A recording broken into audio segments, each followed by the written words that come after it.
All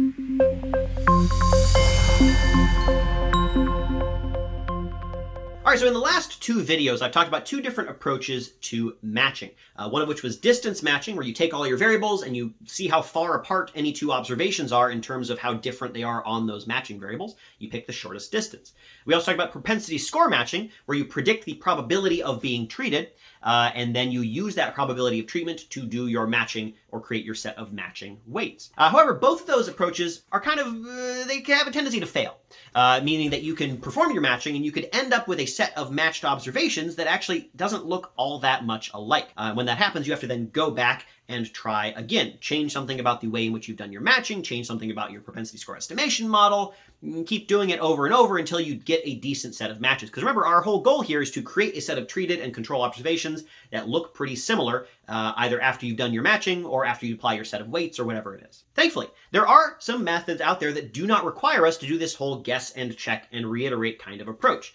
These are non-iterative matching methods. And there are two main ones that we're going to be talking about today, one of which is Coarsened exact matching, and the other which is entropy balancing. So let's talk about what both of those are. Coarsened exact matching is a form of distance matching, where we're looking at how different observations are in terms of their matching variables, and we are picking on the basis of who has the shortest distance.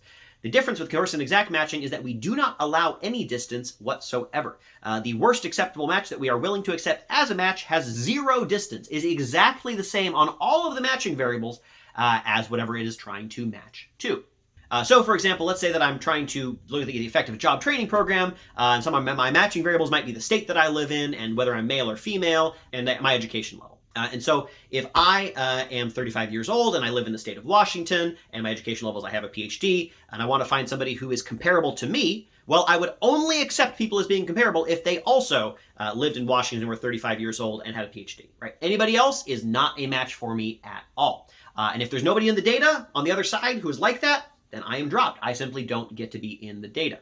Now this is exact matching. When you're doing exact matching on a variable, you do not allow any differences at all between the different observations that you are trying to match on. Now exact matching is something that can be incorporated into other kinds of methods. So for example, in distance matching, we have the distance between different variables on different axes. But for some set of variables, we might say, okay, well, you can be a little bit further apart. I want the shortest distance for you, the size of your bill, but you have to match exactly in terms of what state you live in, right? You can combine things in that way. Coarsened exact matching, however, says you have to match exactly on all the variables. And you might wonder, well, hold on a minute, how does that possibly work with continuous variables?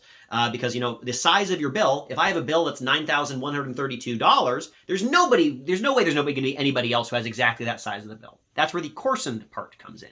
When you have a continuous variable, before you do your exact matching on it, you split it up into bins. So instead of having a bill of 9,132, I would have a bill from 9,000 to 10,000, and I would be able to match to other people who also have a bill from 9,000 to 10,000. Even if it's not the exact same number, it is in the exact same bin. So we coarsen any continuous variables into bins so that it's possible to match exactly, and then we match exactly on all of the variables that we are matching on, no differences whatsoever. Now this will not require any sort of iterative checking. I don't have to go back because I know before I do it that I am by definition going to get a control and a treated set that are exactly the same on average, because I'm not allowing there to be any differences. If there's any differences at all, you get chucked from the sample. Now there are some difficulties with doing coarsened exact matching, and a big one is simply how eager it is to drop people from the sample, right? We talked about the curse of dimensionality when it comes to distance matching. Well, it works extra hard here. Because think about it. I mean, I mentioned how you have to be 35, you have to live in Washington, you have to have a PhD. How many people do you think are like that in my data who are on the other side of treatment or control from me? There might not be anybody. In fact, it might be very common for there not to be anybody, not just for 35-year-olds, but once we bin it to 30 to 40, maybe even then there might not be anybody. Even once we say, bachelor's degree or higher, might not be any. So we're going to drop a lot of people. And it's going to get worse and worse the more matching variables that you add. Imagine that we're trying to match on, let's say, like 9 things. I mean, imagine finding somebody else who is exactly the same on you on 9 different aspects of your life. That would be pretty amazing, wouldn't it? So as you might expect, coarsened exact matching leads to a lot of people being dropped from the sample, which means that you're going to get very imprecise results, and it could be biased results, right? Because you're going to be dropping people who are simply slightly unusual on even one aspect. So this is one problem that you see with coarsened exact matching, that it drops a lot of people. And typically when you're doing coarsened exact matching, you want to check how many people you've had drop from your sample. And if it's a lot, you might want to use some other sort of method. Or, do some iterativeness and maybe make bigger bins or remove some of the matching variables. This does also mean that coarsened exact matching simply doesn't work very well when you have to match on a lot of variables. Because as I mentioned, the curse of dimensionality gets really, really bad. There's no way to match to somebody on 9 different elements, or like 10 or 15 or 20. So if you have to close a lot of backdoors, coarsened exact matching might not be able to do it for you. That said, if the variables you are trying to match on are broad enough that you are going to find a lot of matches, then coarsened exact matching could do a very good job for you. Or if you just simply have a data set with millions and millions and millions and millions of observations, so you can find some match for your 9 different elements you're trying to match on, then hey, you might be good to go. All right, the next non-iterative method that I'm going to talk about is called entropy balancing. Now, this is the least common of the different matching approaches that I've talked about: distance matching with Mahalanobis, propensity score matching, coarsened exact matching, and then entropy balancing. It's relatively new, it's relatively underused, but here is what it does. So with entropy balancing, you pick a set of variables and a set of what are called moments. Moments are things like means, variances, skewness, kurtosis. You sort of can go up the list there.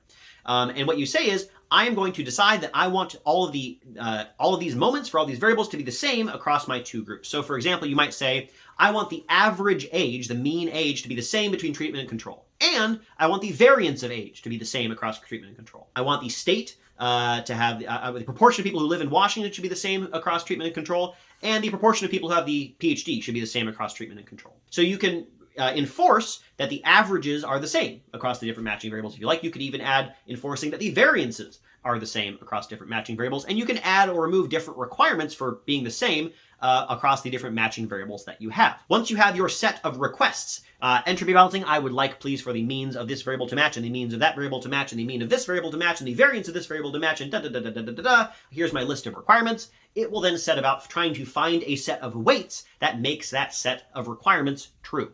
The process by which it does that is a bit mathematically complex. I'm not going to go into it, but if there is a possible set of weights, it's going to do a pretty good job of finding them. Now, granted, you could have requested too many things. It simply might not be possible to satisfy all of your requests, but if it is, it will find a set of weights for you, and the conditions that you have set will all be satisfied, again, without having to go back and check again whether you have decent balance, because it has enforced decent balance for you. You know that it's going to happen.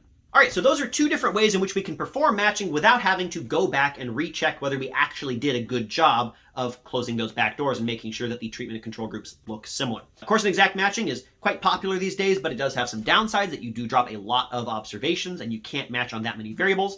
Entropy balancing, not that common, but I think it has a promising future. It might be worth learning about. There's more details in the chapter. All right, that is it. Thank you.